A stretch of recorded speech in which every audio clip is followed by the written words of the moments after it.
Hey y'all, so this is part 2 of the Consider the Lobster exercise. If you haven't watched part 1 yet, I really recommend you go back and do that because we discussed intended purpose. So let's go ahead and review where footnote 8 is because we're going to go ahead and work on this part of the exercise in relevance to the rest of the article. If you haven't yet finished reading it, you're probably going to be a little confused here.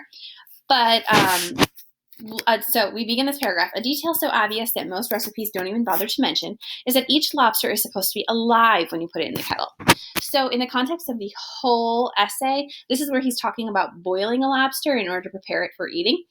And he says that the first step that's so obvious that sometimes it's completely overlooked, it's not even mentioned in like a recipe because it's that well known, that customary, is the fact that each lobster is alive when you start to cook it.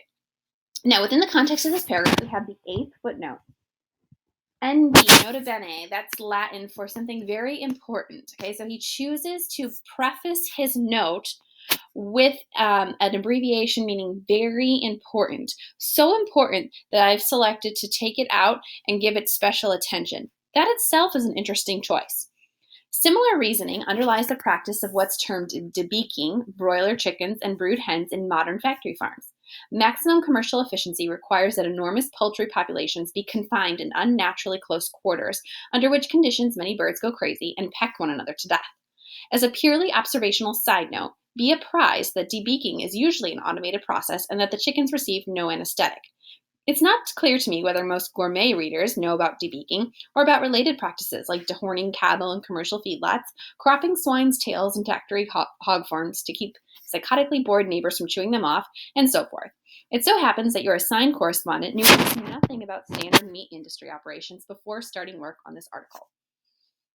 So that is footnote 8, and I've already gone ahead in part 1 and I've typed it in here, or I've copied and pasted it if you were able to convert it to a doc.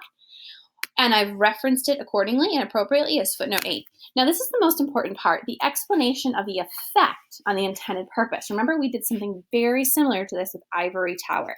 How does it affect the intended purpose? Something that really sticks out to me here is tone, right? There's no confusion here that he's got a very witty, humorous tone.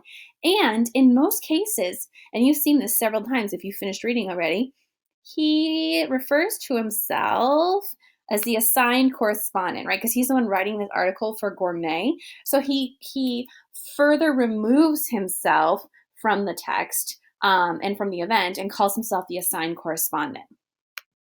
So the explanation of the effect on the intended purpose. Remember, I said consider the lobster as a huge, huge hint as to what the intended purpose is. Remember not to write in first or second person. That should just be instinct by now. Third person, always.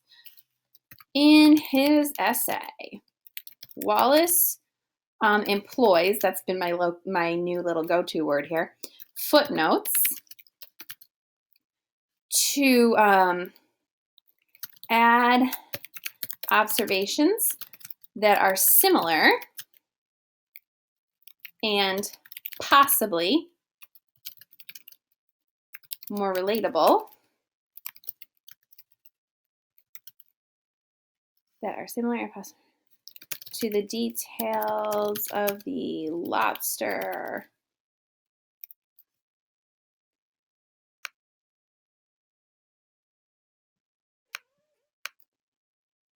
I think I want to change this a little bit. In this footnote, Wallace adds details of similarly cruel practices, such as, what did they say, debeaking chickens for production. In this moment, Wallace adds details of similarly cruel practices, such as debeaking chickens for production, that appeal to a larger audience, period. And I'm about to be cut off again, so I will come up with a part 3.